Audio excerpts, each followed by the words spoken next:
Une césarienne est une intervention chirurgicale au cours de laquelle des incisions sont effectuées dans l'abdomen de la femme et dans l'utérus pour permettre la naissance du bébé.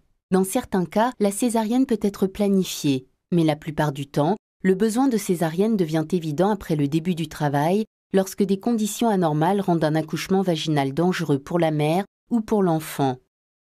Les indications classiques pour la césarienne impliquent dystocie, placenta praevia et souffrance fœtale. La dystocie ou travail prolongé non progressif peut apparaître lorsque la tête du bébé ne passe pas à travers le canal génital ou lorsque son corps est dans une position non favorable, par exemple lorsqu'il est perpendiculaire au canal génital ou lorsqu'il se présente par le siège, qu'on appelle présentation par le siège. Le placenta praevia est une localisation anormale, segment inférieur du placenta, qui peut bloquer partiellement ou complètement l'ouverture cervicale. La souffrance fœtale apparaît lorsque la santé du bébé est en danger imminent, généralement en cas de mauvaise circulation sanguine, à travers le placenta ou le cordon ombilical. La souffrance fœtale peut apparaître lorsque le placenta se sépare de la paroi de l'utérus avant l'accouchement ou lorsque le cordon ombilical est compressé ou comprimé. Autres conditions pouvant nécessiter une césarienne, naissance multiple, tumeurs sévères de l'utérus, herpès génital ou autres infections ou problèmes médicaux comme diabète non contrôlé ou hypertension.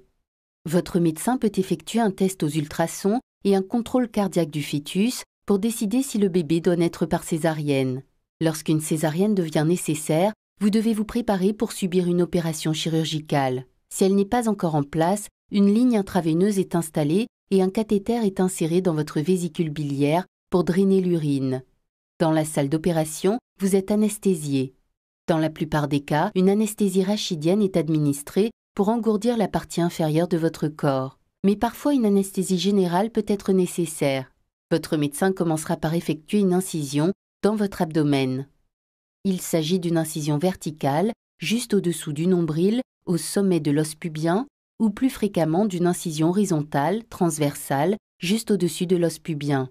On appelle généralement cette opération bikini cut. Votre médecin effectuera ensuite une deuxième incision dans la partie inférieure de l'utérus. Une fois l'utérus ouvert, votre médecin brisera la cavité amniotique si elle est toujours intacte et sortira le bébé. Entre l'incision initiale du ventre et la sortie du bébé s'écoule généralement 5 minutes. Ensuite, votre médecin saisira le cordon ombilical à l'aide d'une pince et le sectionnera.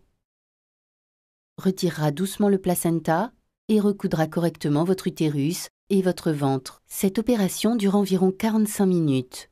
Après une césarienne, le séjour en hôpital est généralement de 3 à 5 jours.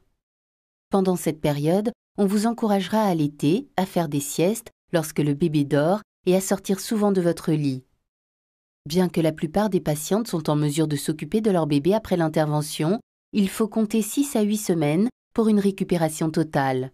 Votre cicatrice s'éclaircira au fur et à mesure de la guérison de la plaie.